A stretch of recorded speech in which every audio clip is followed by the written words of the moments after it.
System live webinar. We're calling this the John Hostler edition of our live webinar. But this is actually part 2 of lesson 6, so we'll call this 6.2. Is what I'm going to be doing tonight. I've got my good friend John Hostler on the line with us. John is like the Mac Daddy when it comes to writing copy. John's written for several big names. He's written fire copy for me. You guys know I'm very good friends with Jeff Diedrich. He's written a lot of copy for Diedrich. He's really everybody's go-to guy when it comes to copy, probably more so than he likes to be. But John, thanks so much for helping us out tonight, and I definitely look forward to what you're going to be showing us. No, my pleasure. Thanks for having me. Did you want to go ahead and switch presenter and hand me the screen? Yeah, that's what let's see, I go to, there's just too many options, too many shiny things. Okay, attendee list, and let's make John, we don't want to mute John Hostler. No, not mute. So what would I do, make you the organizer? No, you should have a little button. Well, you can make me an organizer, then I can change presenter, but you should have a little button in the upper right-hand corner there that says something to the effect of, it's like a little round circular button that says something to the effect of change presenter in your little go-to webinar box. Okay. You sure you want to make John an yes? Yes.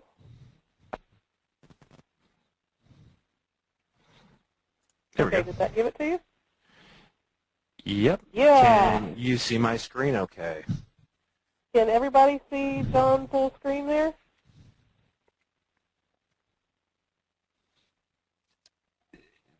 We're getting some Great. yeses? Thanks, guys. Yep, bunches of yeses.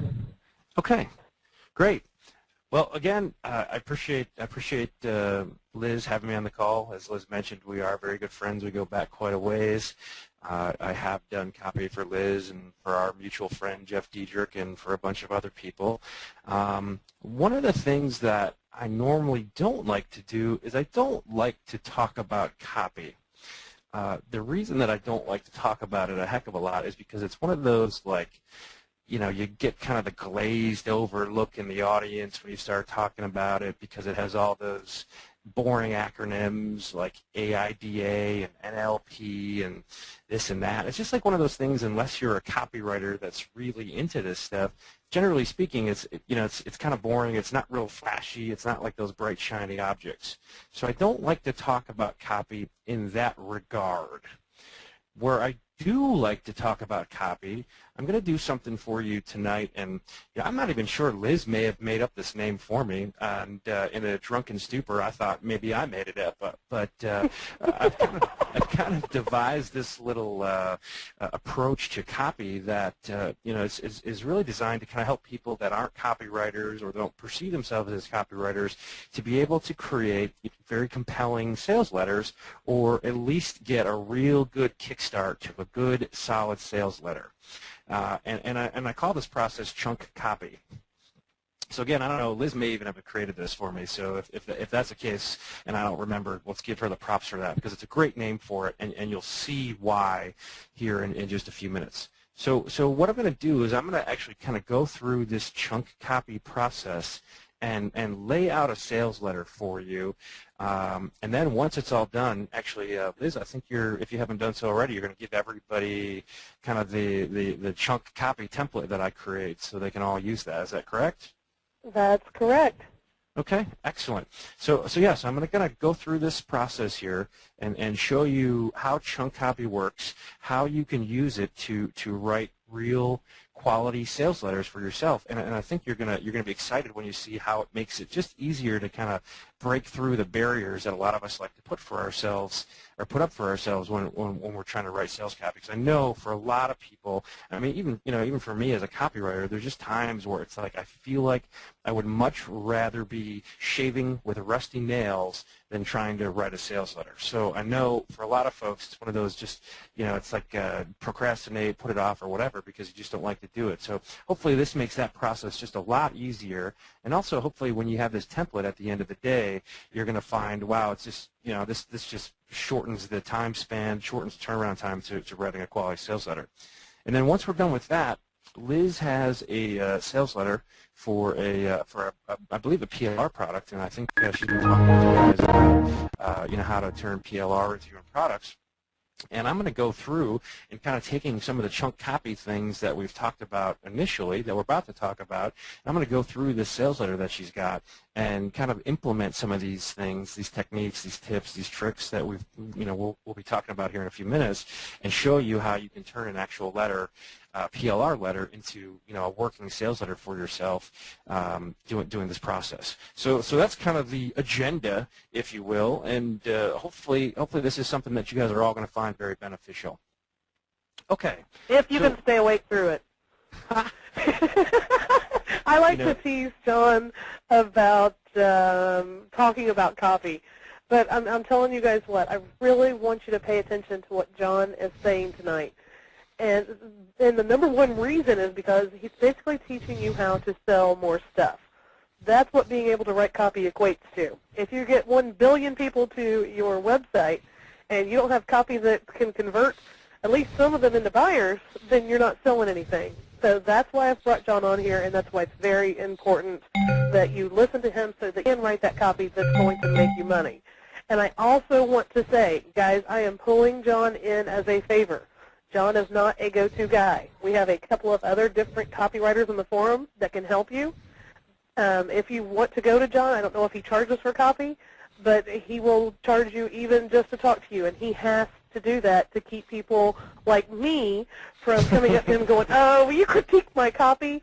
So this is just a freebie that John's doing for me. I'm not trying to make him out like a jerk or anything like that. I just want you guys to know that his time is very valuable, and he does charge for it. So make sure you pay attention to what he's saying tonight. If you need help with copy, I will help you as much as I possibly can. And we've also got 2 copywriters on the board, one of which used to write with Gary Halbert.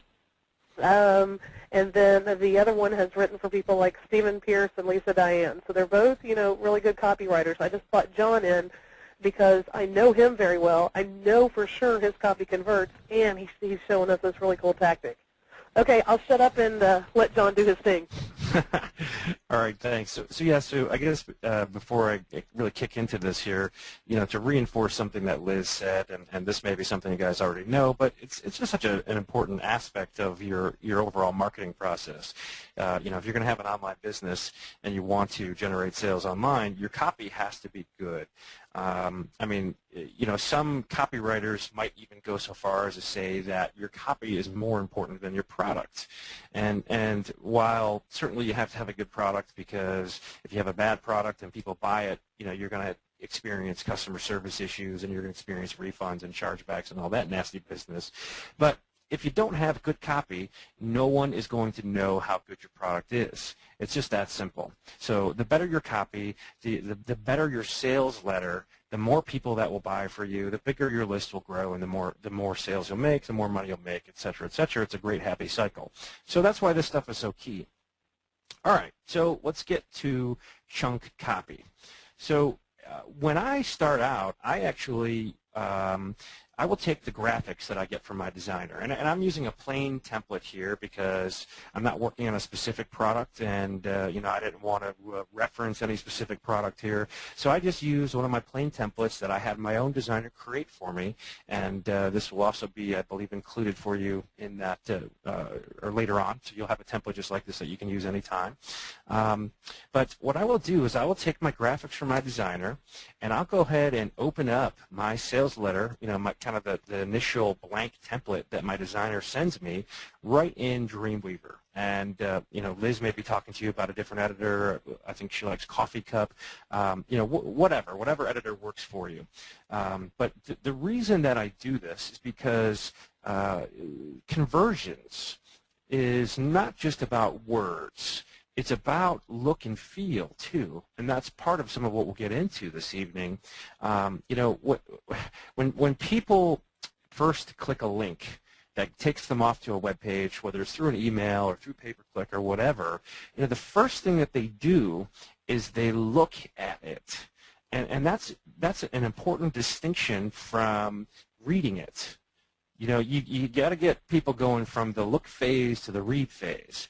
And if your page looks ugly to them, if they have an aversion to it for some reason, if it looks difficult to read, like it looks like a big bunch of just text, just a lot of text on and on and on, that's going to seem difficult. And they'll just have this natural aversion to it, and chances are people will click away. So, we want to have this kind of appealing visual that they see, which will then hopefully entice them to go ahead and begin the reading process. And then that's where the copy really takes off and really kicks in. Now, so I've started off with this format, or start off with this little template here, and I've really got nothing in here right now to speak of. What I have is I've got placeholders for my pre-headline, my sub-headline, my headline here, and then down here I've got a little box with another sub-headline set up, and then I've got a dear so-and-so, and then I just got this big capital T here, and you'll see what that's about here in a minute as well. So I'm going to kind of bounce back and forth from like top to middle to bottom as we go through this process, and let me talk about that for a second. When I'm writing copy, I rarely, if ever, write my copy from top to bottom. Rarely will I start at the pre-headline and just continue to write until I get all the way down to the bottom of my page, which could be 10, 20, 30, 40 pages long. Rarely will I do that, and there's a very important reason for that.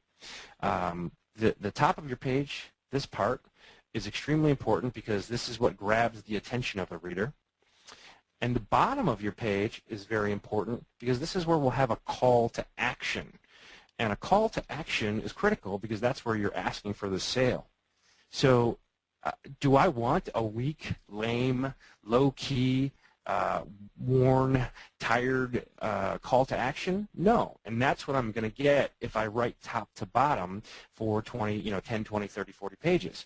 Because it's very difficult to start off with like a rocket-fueled something or other up here and end up in the same place after writing for an extended period of time until you get to the bottom of that page. It's very difficult to maintain that kind of heat and that kind of fire and that kind of fuel and passion when you're writing for that extended period of time. So what I like to do is I like to bounce around.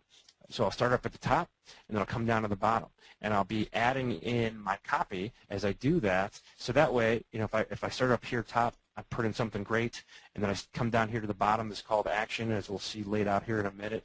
That's going to be great, and that's going to be something that calls them to go ahead and buy from me. And there's a lot of fire to it because I've gone from one hot button, or one hot area to the next hot area of the page, and then I kind of work my way into the middle. So you'll see me as I lay this out kind of doing that, and I wanted to explain to you why, and we'll come back to that again in a second because you'll see more of it as this stuff starts to kind of come together. So in any event, at the bottom of the page, I'm going to put a Johnson box. Many of us have seen these at the bottom of sales letters. They actually come to us from the old direct marketing days. If you bought one of those entrepreneur magazines or received a direct mail piece that was, promoting some kind of opportunity, you've probably seen this. And it's just designed to look like a coupon. And many marketers have tested using Johnson boxes on their sales letters versus not using them, and found that Johnson boxes generally convert higher. So I like to have one of these at the bottom of all my sales letters. And what you typically want to do with a Johnson box, I like to go ahead and throw in a check mark, and I'm just going to do that through Dreamweaver. Something to the effect of, yes, John, I really want what you're selling. And then what I'm going to do is I'm just going to kind of format this so that it's going to be a little bit bigger than the rest of the text, a little bit bolder, and it's going to stand out. So I'm going to say, yes, John, I really want what you're selling, and I'm going to go on and on about why I really want it. And then I'm going to follow that up in this area where I've got placeholder written out. I'm going to follow that up with something to the effect of, Hopefully I'm not clickety-clacking so loud that I'm breaking eardrums out there.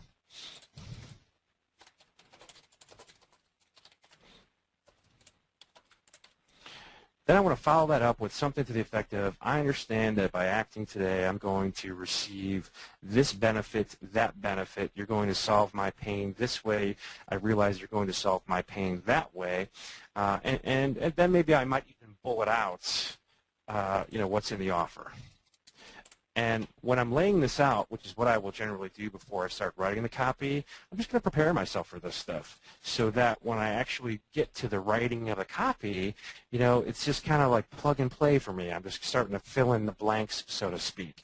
And these bullets would represent various modules of the product. So if your product is an ebook and a set of video tutorials, then, bullet 1, ebook so-and-so, and then bullet 2, videos, and then bullet 3, maybe that's bonuses. I'm going to put something down there to the effect of, you've also taken away any risk, et cetera, by offering me the guarantee. And then I'll, reinforce the guarantee, and then I'm going to close it up with something to the effect of, it's on that basis. And I'm not going to worry too much about spelling because I'll spell check.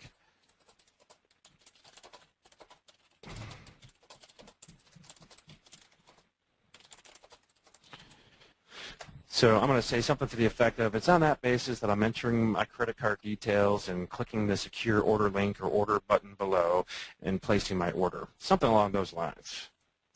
And I don't have any order buttons on here right now because I don't have any order buttons that I can give you. I highly recommend that if you buy graphics from someone or you get a PLR product or whatever, and you're using graphics and you don't have an order button that comes with it, I highly recommend that you just go. You can do like a Google search for website graphics, or sales letter graphics is probably a better search phrase, and you can buy these kits of humongo sets of graphics for like $7-10 and get a bunch of order buttons in there. Also, you may have seen the news about a lot of people in the internet marketing community talking about, add to cart. They have these big buttons that look like Amazon add to cart buttons. If you have those, go ahead and use those. Those convert very well. But for the sake of tonight's demo, we're just going to use order links. And then I'll actually go ahead as I'm doing this, and this stuff to me is all about just kind of preparing. And I like to make it as easy as I can to see what my next step is, to figure out what I've got to do next. So I'll actually make this blue. So that way I know that when it comes time to get to that point, that I'm going to actually put a real order link in here because it's blue and it stands out just like an actual order link would. So that's our Johnson box, and again that's going to be at the bottom.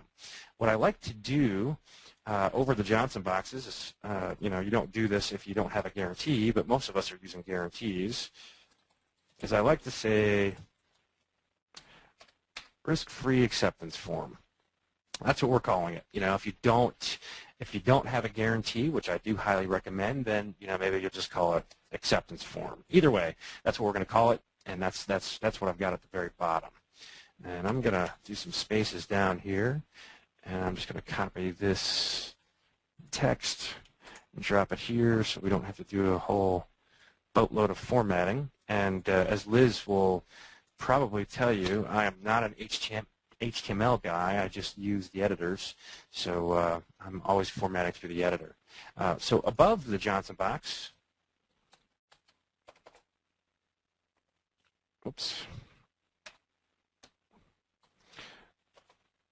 I'm going to do 3 PSs.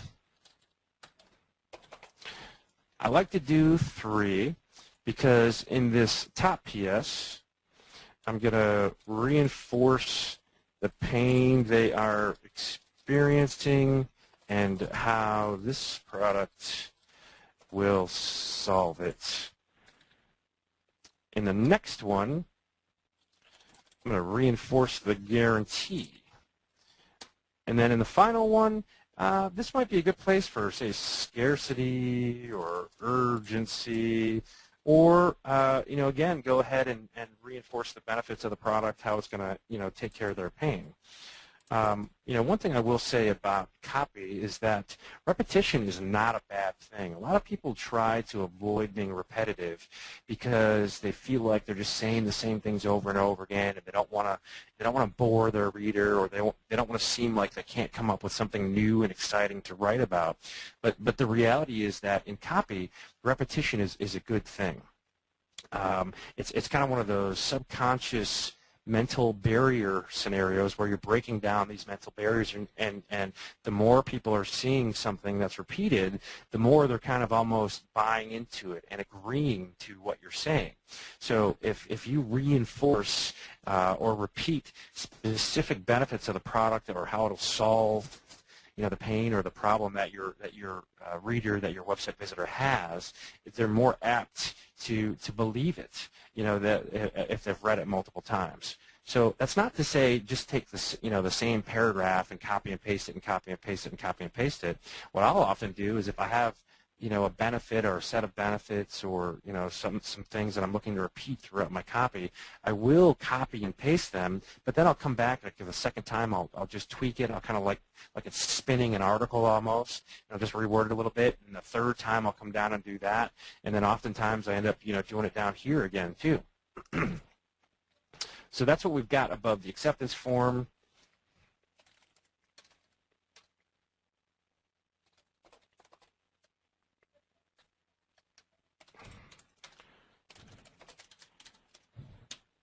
And above that, I'm going to do like a little close, all my best, or to your success, whatever, John Hostler.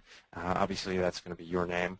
And then I always like to put a signature, like a handwritten font signature. This is a question I get a lot, so I'm going to actually show you how I do this real quick. I'm going to pull up my internet. Couple of different ways. You can go to a site like this, free-fonts.com, and then you can see it's got a /handwriting_fonts.html, or you can Google free handwriting fonts. But you can go to a site like this, and as you can see, there's a number of different handwriting fonts. Steve handwriting looks like a good one.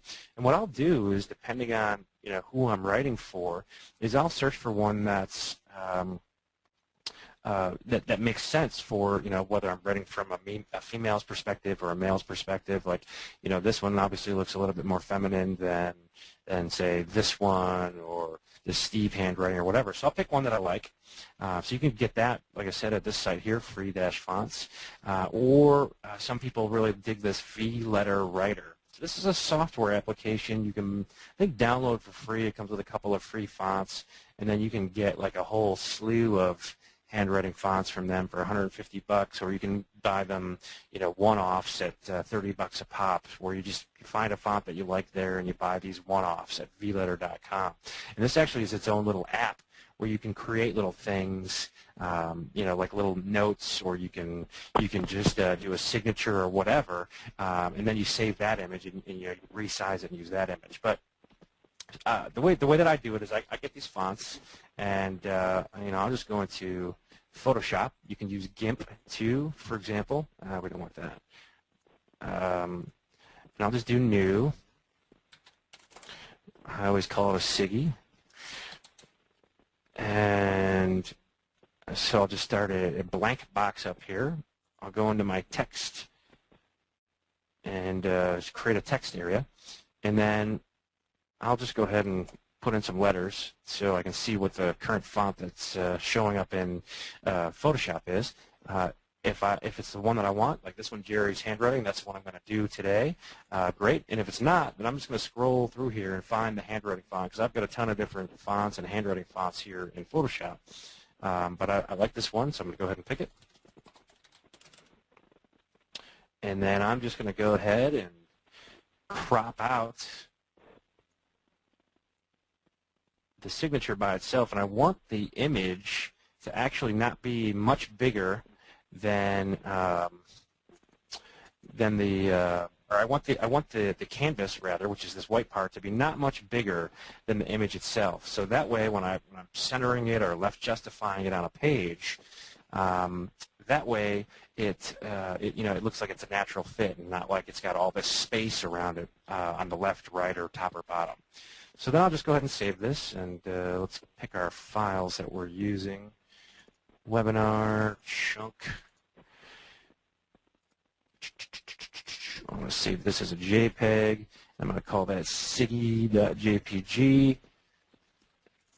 Okay, so that's how I did that. So again, I just found a free handwriting font that I liked. I put it on my computer, and I used Photoshop. You can use GIMP, which is free, and do the same thing. But I just created my signature. Then what I'm going to do, I go here, and I'm going to insert that image. And we're in the wrong set here, so let me bear with me 1 second. Go into the folder that it's in. Here it is. And there we go. Now I've got my image. So all my best, John Hostler, John Hostler. Okay, so that's the bottom of my page. Things are starting to actually, come together here. Now I'm going to come up, since I just showed you the handwriting stuff, I'm going to come up and I'm going to show you one other little technique. This is kind of a combination of the chunk copy method that I talk about, and then some other tips and tricks that I have to make your sales letter a little bit more visually appealing. I'm going to come up here and we'll talk about this area for a second. At the very top, what I like to do is I like to have a pre-headline, a headline, and a sub-headline. And there's not really like any hard, fast rules about copy. Some people will tell you that there are, but the reality is the rules are the rules that make people buy from you, and there are no rules there. Every market's a little bit different. There's all kinds of little subtle nuances that might make people do one thing versus another. But I really like the idea of having a pre-headline, which kind of warms people up to my headline, and then my headline, and then my sub-headline actually will transition people into the page by reinforcing what my headline says. So my headline, I don't like those to be, I think we've all seen like the mega monster 152-word headlines. I don't like to go that long if I can. I like to keep that ideally under 20 words, sometimes 30 words or so. But if I can keep that a little bit shorter and still have an impact with it, then what I can do is I can use my subheadline to reinforce what my headline says, and also maybe delve in a little bit deeper and give them just a little bit more meat and info. So headline's going to be kind of short and quick, but capture their attention, focus on the main benefit, and my subheadline kind of picks up where I left off and gives them just a little bit more juice. So after the subheadline, we're in what I call the deck of the page. This little white area, this white space right here, is the deck of the page. Oftentimes, you'll find that this is blank. People will move from the deck, or rather from the subheadline, right to the start of the letter, or they'll go, where they'll do like their picture and some other things, which we'll do also. But this deck area it's worth testing using different elements, trying out some different things to see if you can increase conversions. And what I like to do in that area is throw up some, like some handwritten stuff, some handwriting fonts, maybe with some urgency or scarcity, and do a couple of cool little things to, again, help maintain that attention and drive people through the letter. So we're going to do something like that real quick. So I'm going to go back to my Adobe here. Oh, I'm going to resize that canvas. And again, you can do this with GIMP, which is free. And I'm going to start off with a 500 by 500 box. I'm going to go to my text component again and put this here. And then this is where I'm going to use the same handwriting fonts, because handwriting fonts used sparingly can work very well for you.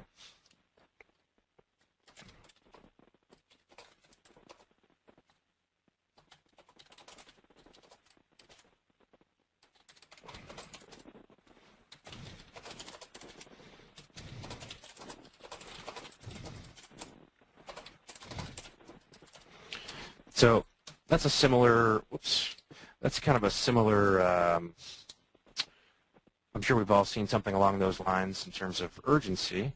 I'm going to do a quick spell check, make sure that I didn't misspell something, because that's a common problem I see where people use these handwriting fonts, which are, you end up creating an image out of it and something's spelled wrong.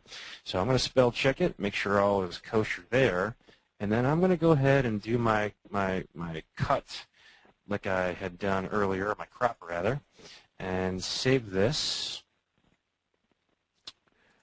And we are in the webinar file, the chunk folder, images. We'll save this as a JPEG. Okay, so now I've got something for my deck, but I don't think this is spiced up enough. I want to do something a little bit more. So I'm going to go into my chunk folder here. I'm going to go into the images file, and we'll see how I've got that deck image I just created through Photoshop. So I'm going to right-click this, and I'm going to actually open it with Snagit. Snagit is a cool little product. I don't know if it's 30 bucks or 40 bucks, but it's a cool little product created by TechSmith, the same guys that did Camtasia. And it's basically an image grabber, copier, screenshotter, website screenshot, editing tool, which you can do a whole bunch of cool stuff with. So I'm gonna go ahead and open it into Snagit Editor, and I feel like throwing down with some arrows on it. So I'm gonna go into this little section here, and I'm gonna create a couple of cool little bendy arrows. Maybe I'll have one come up from up here. You don't want them to look perfect because you want this to almost be like you wrote it by hand. And then maybe I'm going to highlight this little section right here. And then we'll bring it back to size. And then I'm just going to go ahead and save it. And now I'm going to go back into Dreamweaver. I'm going to insert that image that I just created. And there. Again, something that's just kind of, grabs the eye. We're just looking for things that maybe we can force people on down through the page. And I'll explain why you really want to do that here in a bit, and we'll start really tying in this chunk copy that I've mentioned a couple of times. So I've got a pre-headline, a headline, a sub-headline. Now I've got a little something cool in my deck. Now I'm going to go ahead and this is in Tahoma, or Times New Roman rather, so I'm going to make it Tahoma. So I'm going to insert my picture here. Well, I'm going to actually use a real picture of myself if I can find one.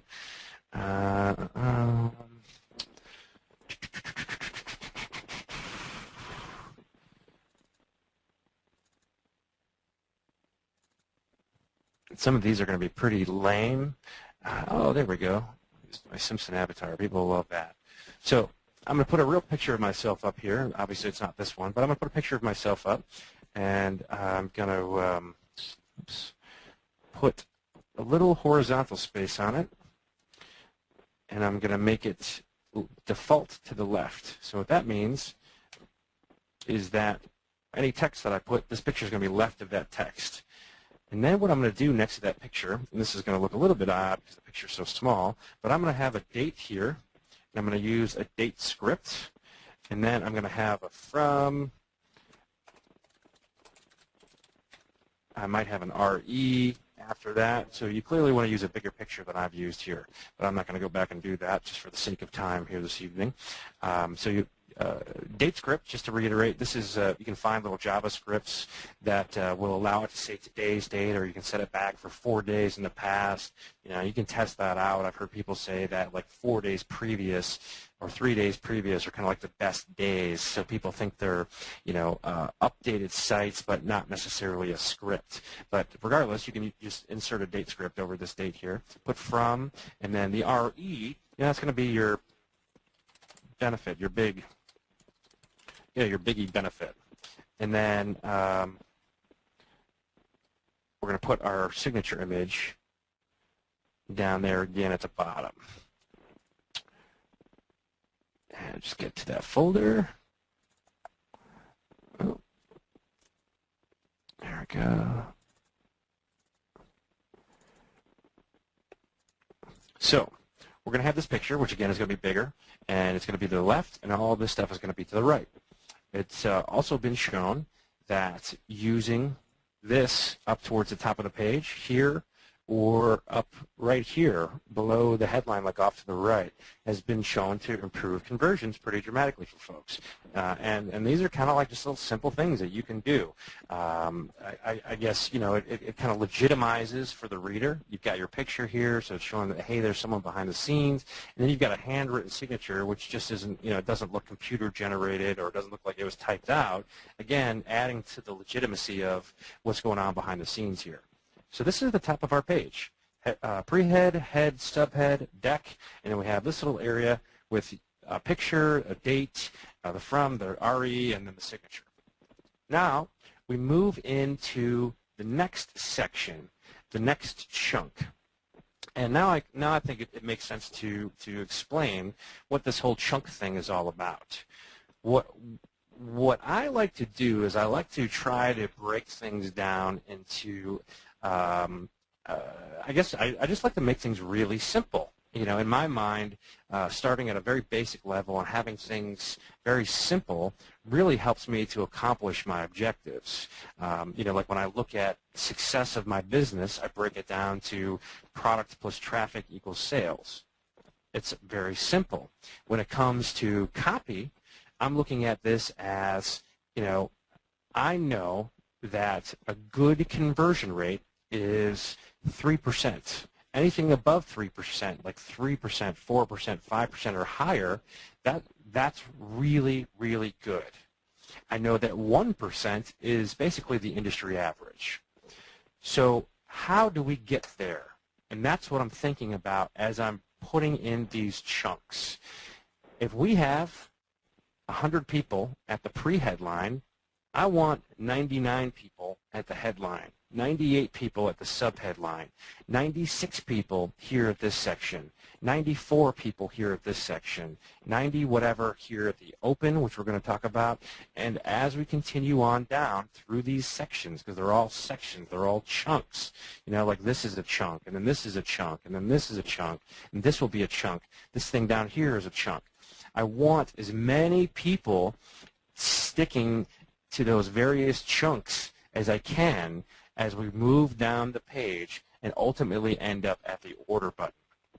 And if I look at it that way, it makes it very easy for me to kind of test and tweak after I've created my copy and put some traffic on it. Like if I feel like, oh, I've only got, you know, not feel like, but if I see I've only got 1% conversion with this chunked system, and you're going to see more of these chunks get added here as we move forward, with this chunk system, it's real easy for me to say, oh, well, maybe this call to action is weak. Take out that chunk, just replace it with some new copy, put some more traffic on it, see how it converts. Oh, maybe this open, this chunk right here that we're going to show you, maybe that's really weak. You know, replace the text in that chunk and see how it works. So it makes it real easy to think about how you're writing the copy and to think about what you want to be doing, because you know you want to be keeping 99 people here, 98 people here, 90 whatever people here, and so on and so forth. So you get down to the main order button and you have 3 people or 4 people or 5 people. So it's real easy to kind of be thinking about writing copy in that respect.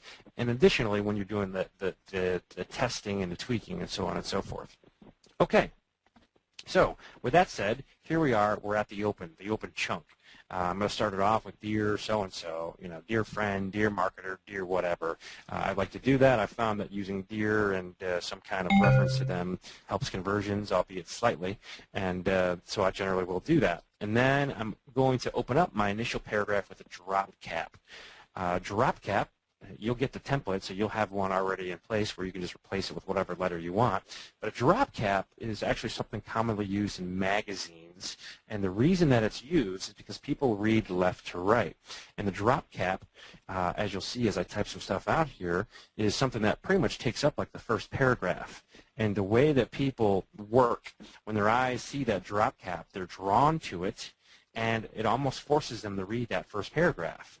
So again, when we talk about doing these little things to be maintaining, 90 whatever people out of that initial 100 through this section of the copy, here's a good little trick to do that. So it's a magazine thing, but it works in sales letters, so use it. So this is my open.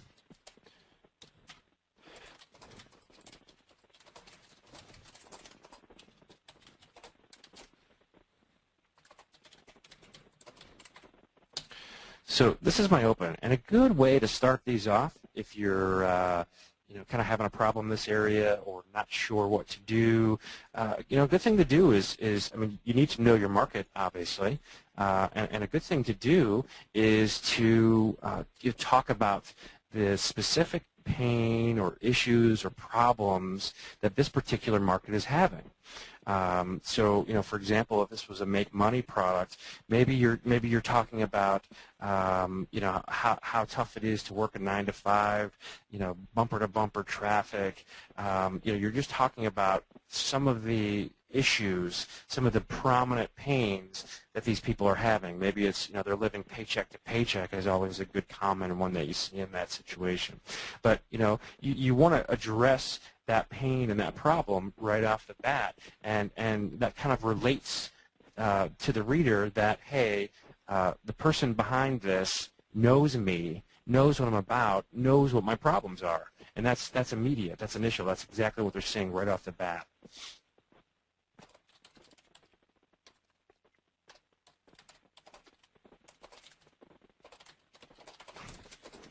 So you can see as I type it out how this first paragraph here, and it's not really an official paragraph, but this first little blurb right here goes right next to that capital T, the drop cap. And that's exactly the idea of that drop cap. They see this, their eyes are drawn to it, they're forced to read this. So that's good for you, and that's why you should use it. All right, so that's the first chunk. And this is going to take up, a good deal of space, maybe down to here by the time you're done referencing all those pain points. You're gonna be down there. And then the next thing that I'm going to do, and I'm going to just do a copy paste here so I don't have to reformat, hopefully. The next thing I'm going to do, with all this bolding going on. So the next thing that I'm going to do is I'm going to go ahead, never bold impact font, by the way. As you can see, when that was bolded, it looks pretty yucky, and that's a problem. When people see that, especially in the headline area, it just looks wrong. It looks blurry. It looks like something's askew. So never bold impact font. Just a side note. This is going to be a subheadline.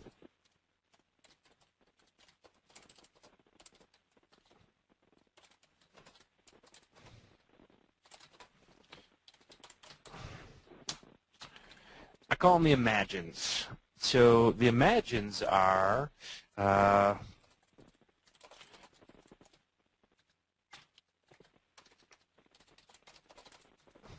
and go ahead and say that. Say allow yourself to imagine or imagine if.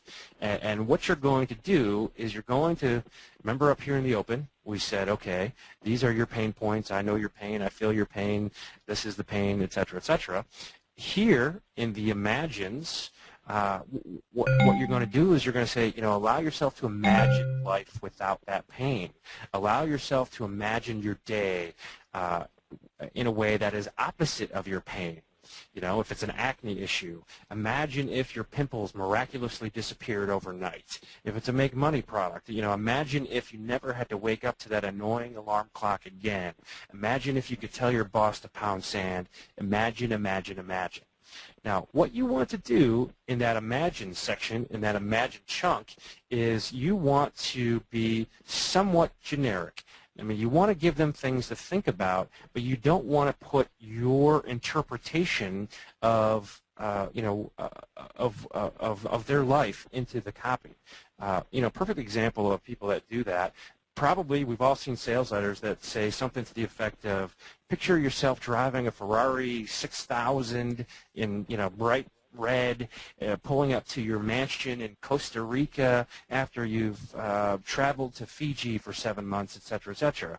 And that's typical of a lot of like biz op products where they kind of paint this picture for you. But what that actually does is that turns a lot of people off. A lot of people, that's not what they're thinking.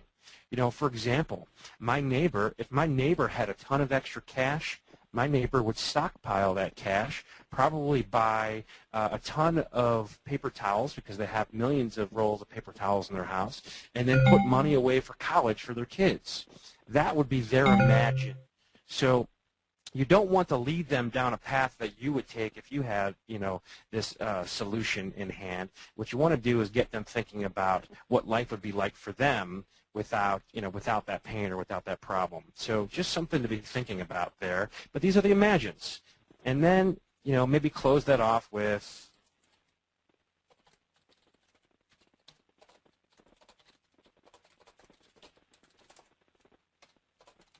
or something to that effect, say that, maybe it seems amazing that, this could happen to you or this could be your life. Well, it could be your reality now. And then, with this little ...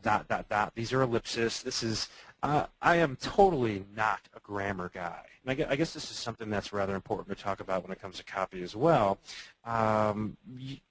You want to interject your personality. You want to be relatable, in almost every market, with maybe the exception of some very scientific or mathematical-based markets. You don't want cold, dry copy. You want to be relatable. You want people to read this and like you and feel like they're not reading copy, but rather that maybe you're just sitting down over a cup of coffee or a beer or a vodka and cranberry or whatever, you guys are just chatting about this. So for that reason, I use ellipses, and ellipses and dashes to create more dramatic pauses as they're reading, even more so than commas. And you'll find that it also, from a look standpoint, will end up, if you're just looking at the letter, will look a little bit better because it breaks up the text. Again, you don't want to be overly text heavy. You want a lot of little snippets like this and not like all this text at one time. Okay. So from there, that's another chunk. That's our imagines chunk, if you will. And I'm kind of anal, so I actually typed the word placeholder so I don't have to reformat that font down the line. From there, we're going to put in another subheadline that transitions to the next chunk. And it's not going to be the imagines this time.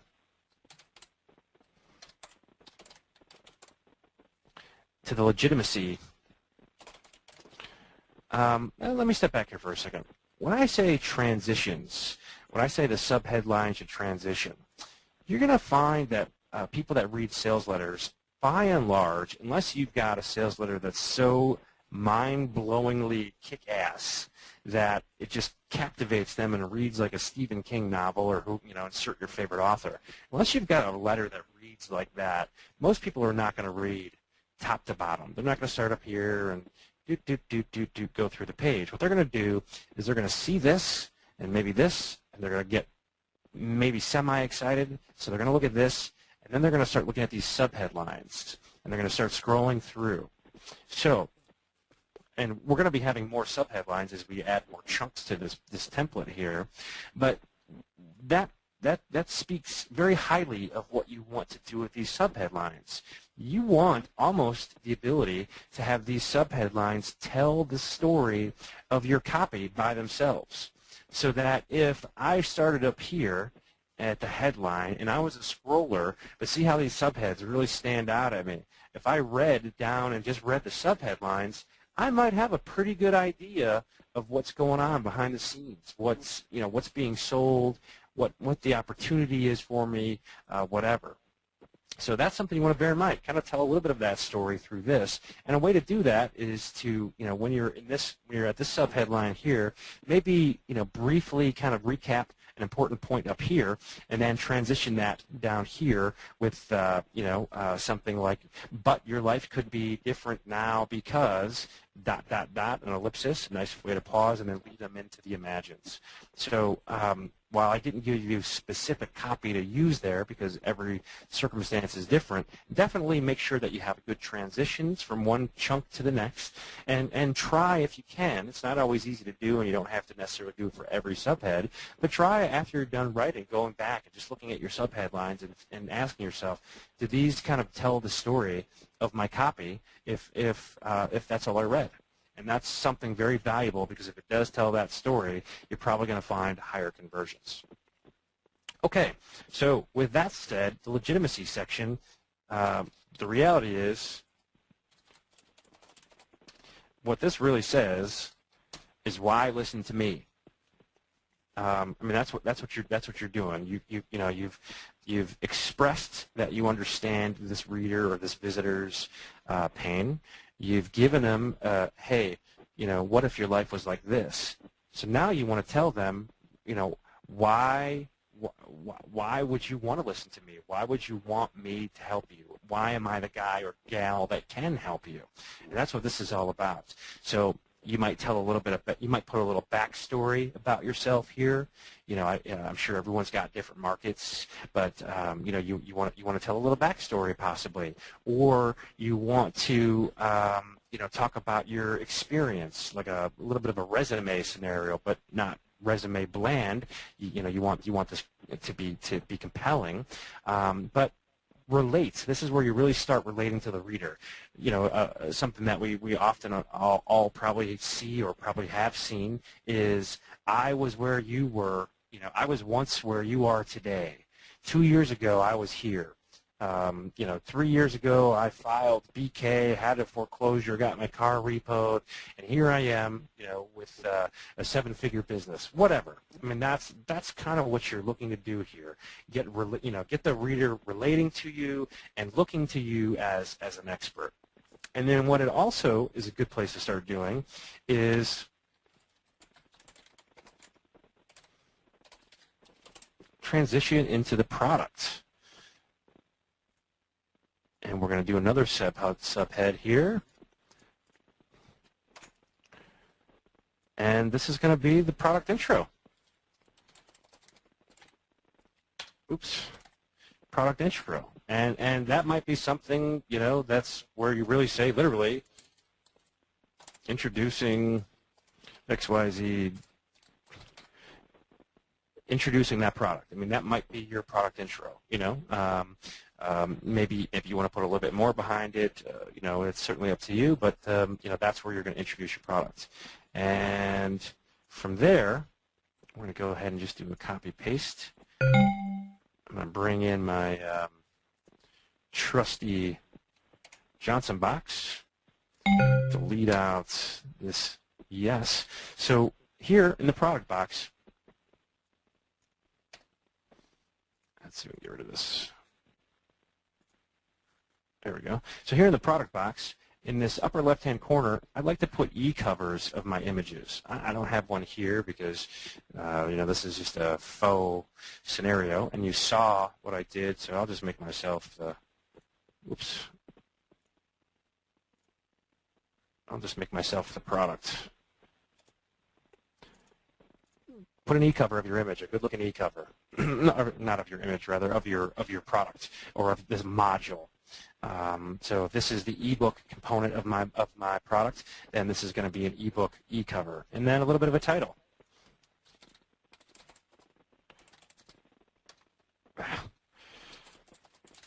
Product title. Maybe there's a value there too. And then what you're going to have here, and you're going to do the same thing where you have this off to the left, and the text will be off to the right of it. Then off to the right below the product title and the value, what you can do is just like a kind of a little brief about the product itself. Now, you would have already been talking about that up here as you transition into the product, so maybe this is a copy and paste down here with some rewording. But what you want to do is, a little bit of a brief about the product, how it's going to address their pains, their issues, et cetera, et cetera. And then the next thing that you're going to do after that little brief is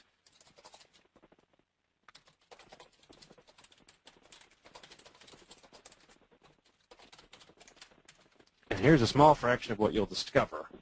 And then you're going to have a bunch of bullet points. So there's no like hard, fast rule on the number of bullet points that you're going to use, so don't get too worried about that. I guess the way that I kind of like to look at it is how many modules do I have? How many bonuses do I have in this course? Because what I'm looking to do is I'm looking to make this feel as beefy as possible to give a high perceived value. So if my product is an ebook and a video series and transcripts and blah, blah, blah, blah, blah, maybe I'll do 5 to 10 bullets for each of those modules. Because each module, for me, I'm going to put in separate boxes. I like things to be clean. I like people to be able to discern between one part of the product and the other part of the product. So I'm going to have, if I have an ebook here, this is going to have its own box. If I have a software program here, that's going to have its own box, and so on and so forth. And the more of these that I have, probably the fewer bullets that I'm going to do per module, because you don't want to beat them to death with these big modules and bullets, etc. You just want them to get a flavor. But if you only have maybe just the one module, maybe the ebook is it, and there's no bonuses or anything else, then to give it kind of that beef, that meat behind it, maybe I'm going to do 20, 30, or 40 bullets for that, just that ebook, and that's going to be that. So in any event, let's pretend we've got 2 modules for this product. Oh, let's hit these bullets real quick here too. These are features followed up by benefits. So I'm going to tell them, here's what you get, but here's what it will do. And what you need to do is make sure that behind this bullet is a lot of benefits. And you want every single bullet to have benefits.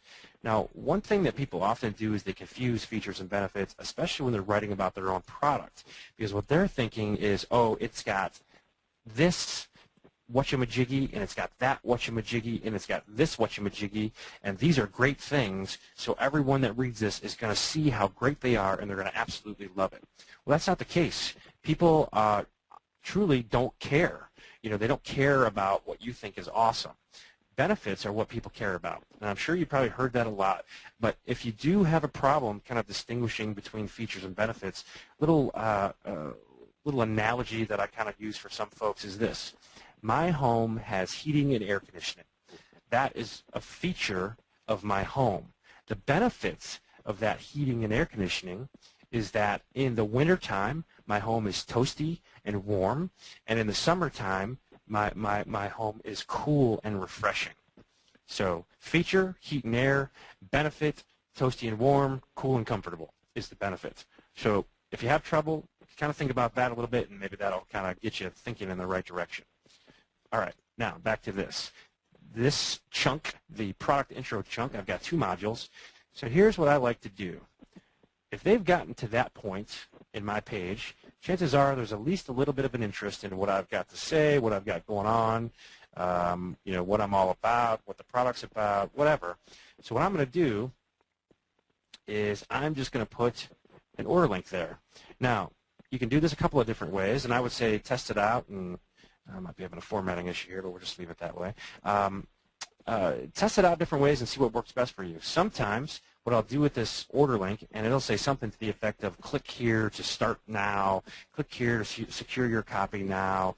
If there's a limited number, I'll put that in there. Click here if there's only XXX left, et cetera, and that's going to do one of 2 things. It's going to either A, redirect them to an order page, or it's going to B, pop them down to the call to action section with the order button on it. And test them out, see which way works best for you. Sometimes just taking them right to the order page is great, especially if you have a lot of pre-launch ahead of putting them on the sales letter. If you don't, maybe just dropping them down to the order button still gives them a chance to see what the price point is, what else is going on with it. But if they're at this point already, they may be excited enough to where you could just kind of push them over the edge just a little bit. All right, so I'm going to actually told you that I jump around a little bit when I'm doing the copy. I'm going to jump down back to the bottom, and remember we've got our Johnson box, our acceptance form, got all this little stuff right here, including the PSs and my signature. I'm going to go ahead and knock out my close call to action, which is, as I mentioned, extremely important.